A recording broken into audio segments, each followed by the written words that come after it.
अस्सलामुअलैकुम दोस्तों, क्या हाल चाल है। मैं हूं अहमद ज़िया और आप देख रहे हैं AM Ziya electrical tech YouTube channel. उम्मीद करता हूं आप सब खैरियत से होंगे। दोस्तों, मैं आज आपको एसी फ़ैन को डीसी में तब्दील करने के 3 ऐसे तरीके बताऊंगा एक डिवाइस के ज़रिए, जिससे आप अपने पुराने एसी फ़ैन को डीसी में तब्दील बआसानी तरीके से कर सकेंगे। दोस्तों, इस वीडियो को पूरा देखने के लिए अगर आप हमारे चैनल पर पहली बार आए हैं तो चैनल को सब्सक्राइब करें और वीडियो को लाइक करें। दोस्तों, मैं आपको इस पंखे को डीसी में तब्दील करके दिखाऊंगा और वर्क करके दिखाऊंगा। दोस्तों, इस वीडियो को आपने पूरा देखना है और गारंटी के साथ कहता हूं, इसको मैं डीसी में तब्दील करके दिखाऊंगा। दोस्तों, सबसे पहले जो आपने काम करना है, ये आप कनेक्शन बॉक्स इसको आपने उतार लेना है। कनेक्शन बॉक्स हम उतारेंगे। सबसे पहले इसकी टेप, ये हमने कनेक्शन बॉक्स को खोल दिया है। इसका हम निकालेंगे कैपेसिटर। यह हमने कैपेसिटर भी निकाल दिया,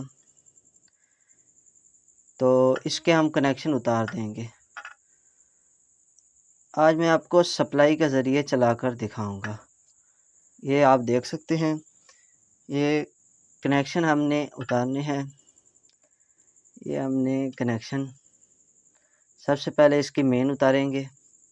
ये ऊपर से मेन आ रही है और ये 3 मोटर की तरफ से आ रही है, 2 कैपेसिटर की और 1 मेन। तो अब हम इसके कैपेसिटर वाली मेन भी निकाल देंगे। ये आप देख सकते हैं, कैपेसिटर वाली मेन भी हम इसकी निकाल देंगे और निकाल कर आपको दिखाएंगे। ये अब हमने इस मेन को, ये देखिए, आपने निकाल दिया है। अब इसको अकेले आपने कैपेसिटर के साथ लगा देना है। इस तरीके आपने लगाना है और ये आप देख सकते हैं, एक मेन बची और ये 2 कैपेसिटर की मोटर वाली तारें बची। इनको आपने साइड पे छोड़ देना है। अभी आपको जो डिवाइस के ज़रिए मैं दिखाऊंगा वो डिवाइस दिखाएंगे। सबसे पहले ये डिवाइस हमारे पास है 12 वोल्ट। ये आप देख सकते हैं, ये 12 वोल्ट हमारे पास सप्लाई है। तो इसके ज़रिए मैं आपको दिखाऊंगा। सबसे पहले हम इसको पंखे के साथ जोड़ेंगे, ऐसे जोड़ के आपको दिखाएंगे। जी तो दोस्तों, ये आप देख सकते हैं, हमने सप्लाई 12 वोल्ट के साथ जोड़ दी है। अब ये जो तारें हमारे पास सप्लाई की बची हैं, ये प्लस वाली और माइनस वाली दोनों हमने, एक जो प्लस वाली है इसको हमने मोटर की जो मेन तार होती है उसके साथ लगा देना है। जो प्लस वाली तार है दूसरी, इसको सीधे चक्रों वाले के साथ लगा देना है। ऐसे ये आपने देखते जाना है, ऐसे ही आपने लगानी है। इस तरीके से मैं आपको पंखा चलाकर दिखाऊंगा। तो ये अभी हमने लगा दी। अभी हम आपको चलाकर दिखाते हैं पंखा। तो ये आप देख सकते हैं, पंखे की स्पीड भी आप देख सकते हैं। तो ये पंखे की फुल स्पीड है। ये सप्लाई पे इस वक्त पंखा चल रहा है। तो इसी तरह आपने इस पंखे को 12 वोल्ट की ये वाली सप्लाई पे चलाना है।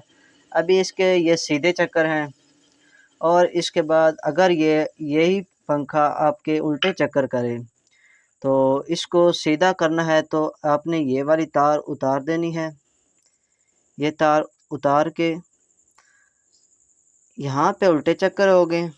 इस तार के जो मेन ये प्लस वाली तार है, और अगर इस पे लगाएंगे तो सीधे चक्कर होंगे, इस पे लगाएंगे तो सीधे चक्कर होंगे। ये है सबसे पहला तरीका जिससे मैं आपको ये पंखा चलाकर मैंने दिखाया। ये 12 वोल्ट सप्लाई पे चला के दिखाया। इसी तरीके से आपने इस पंखे को 12 वोल्ट वाली सप्लाई पे चलाना है। स्पीड भी आप देख सकते हैं। और जो दूसरा मैं तरीका बताऊंगा दोस्तों, ये सबसे कम बिजली लेने वाला और कम इस्तेमाल करता है। इससे आपका पंखा 100% डीसी में तब्दील हो जाएगा।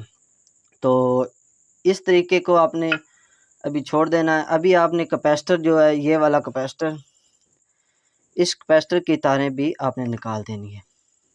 ये जो कैपेसिटर है इसको हमने यहाँ से उतार देना है। आपने भी ऐसे ही करना है। दोस्तों वीडियो अच्छी लगे तो चैनल को आपने सब्सक्राइब करना है और दोस्तों तक शेयर करना है। ये 3 तारें हमारे पास है मोटर की, 3 तारें। अभी हमने ये जो मेन तार है इसको आपने नहीं छेड़छाड़ नहीं करना। ये दोनों तारें आपने ऐसे एक साथ मिला देनी है, एक साथ आपने मिला देनी है। ये प्लस वाली जो तार है इसको भी इसके साथ मिला देना है, इसके साथ मिला देना है। अभी हम आपको पंखा चला कर दिखाएंगे। पहले इसके चक्कर भी दिखाएंगे, फिर सीधे दिखाएंगे, उल्टे दिखाएंगे। सब चीज़ें इसी वीडियो में मैं आपको मुकम्मल दिखाऊंगा। अगर उल्टे चक्कर होते हैं तब मैं सीधे करके दिखाऊंगा, अगर सीधे होते हैं तो उल्टे करके दिखाऊंगा। ये सारी चीज़ें आपको इस वीडियो में दिखाऊंगा। आपने वीडियो को लाइक करना है। जी तो दोस्तों मैं आपको ये पंखा अभी चला कर दिखाऊंगा। ये आप देख सकते हैं, मैंने पंखा चला दिया। ये आपको नज़र आ रहा है, ये फुल स्पीड पंखे की है। अभी मैं आपको बंद करके दिखा देता हूँ। ये अभी मैंने बंद कर दिया है पंखे को। ये चक्कर उल्टे हैं पंखे के, ये आप देख सकते हैं। अभी जो आपने काम करना है चक्कर सीधे करने के लिए, आपने ये देख सकते हैं चक्कर उल्टे हैं। ये जो माइनस वाली तार है इसको आपने उतार देना है और प्लस वाली को उतार के माइनस वाली के साथ जोड़ देना है, इसके साथ मोटर की जो मेन है इसके साथ। और ये जो माइनस वाली है इसको आपने दोनों कैपेसिटर वाले के साथ जोड़ देना है। इस तरीके अभी ये लग चुका है। तो इसके बाद मैं आपको पंखा चला कर दिखाऊंगा। अभी आप देखेंगे पंखा चलेगा और चक्कर सीधे हो जाएंगे। तो ये मैंने पंखा चालू कर दिया, ये आप देख सकते हैं। तो स्पीड भी इस पंखे की आप देख सकते हैं। ये 12 वोल्ट सप्लाई पे चला है। ये आप सप्लाई भी देख सकते हैं, इस सप्लाई पे मैंने इस पंखे को चलाया है। अभी जो मैं आपको तरीका बताऊंगा ये बग़ैर बिजली के पंखा चला कर दिखाऊंगा। बग़ैर बिजली के ये मैंने सप्लाई की तारें उतार देनी है। ये सप्लाई की मैंने तारें उतार दी। अब मैंने ये कैपेसिटर वाली भी तारें एक तरफ कर देनी सारी, और मेन को भी मैंने निकाल देना है। दोस्तों ये जो तरीका ये बताने जा रहा हूँ इससे तो आपका पंखा बग़ैर बिजली के चलेगा। तो मैं आपको चला कर दिखाऊंगा। दोस्तों आप देखेंगे ये फुल स्पीड पे चलेगा। तो ये इस वक्त आप देख रहे हैं हाथ पे पंखा घूम रहा है। तो मैं आपको चला कर दिखाता हूँ। ये आप देख सकते हैं अभी मैंने तारें सारी उतार दी हैं। तो इन तारों को उतारने के बाद भी ये पंखा इस वक्त फुल स्पीड पे चला है। तो ये आप देख सकते हैं। दोस्तों इसी तरह की वीडियो को आपने हरगिज़ नहीं देखना। दोस्तों ये जो काम किया हुआ है मैंने आपको इस वीडियो में बताऊंगा ये कैसे उन्होंने किया। तो इस तरीके से आप मतलब नहीं कर सकते, चाहे जो कुछ मर्ज़ी कर लें। आप अपने एसी फ़ैन को, एसी मोटर को डीसी में तब्दील नहीं कर सकते। तो मैंने आपको ये 3 तरीके बताएं। ये यूट्यूब पर ऐसे खामखा वीडियो व्यूज़ की खातिर बनाई जाती है। तो इनको ये आप देख सकते हैं 5 तारें निकली हुई हैं। तो ऐसे ही मोटर के ऊपर तारें जा रही हैं और सप्लाई को आपने साथ ऐसे लगा दिया। इसी तरह की फ़जूल वीडियो आप ना देखा करें। और अगर वीडियो हमारी अच्छी लगे तो चैनल को सब्सक्राइब करें और वीडियो को लाइक करें। मिलते हैं किसी नेक्स्ट वीडियो में, तब तक के लिए दीजिए इजाज़त। अस्सलाम वालेकुम, अल्लाह हाफ़िज़।